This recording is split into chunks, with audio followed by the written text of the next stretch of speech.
దేవుళ్ళందరిలోకి తొలి దైవంగా మనం భావించేటువంటి మహాగణపతి ఆవిర్భవించినటువంటి రోజు. ఈ మాసంలో మనం వరుసగా 9 రోజులు గణపతి నవరాత్రులు చేస్తాం. తర్వాత వాళ్ళ అమ్మగారు వస్తుంది, పార్వతీదేవి. మా అబ్బాయికి 9 రోజులు చేశారు, మరి నా సంగతి ఏమిటంటే, నీకు 10 రోజులు చేస్తామమ్మా అని ఆశ్వయుజ మాసంలో దసరా చేస్తాం ఆవిడికి, ఓ రోజు ఎక్కువ.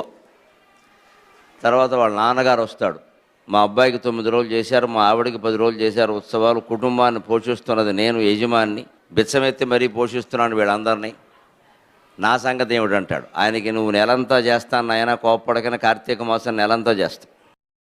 తర్వాత వాళ్ళ మేనమామ వస్తాడు, శ్రీ మహావిష్ణువు. మరి ఆ కుటుంబమేనా? మాదొకటి ఉంది ఇక్కడ, దేవుళ్ళలో చాలా ప్రధానమైన కుటుంబం, మమ్మల్ని మర్చిపోతే అలా అంటాడు. నీకు నెలంతా చేస్తామయ్యా. తర్వాత మార్గశిర మాసం ధనుర్మాసం అంతా శ్రీ మహావిష్ణువు ఆరాధన.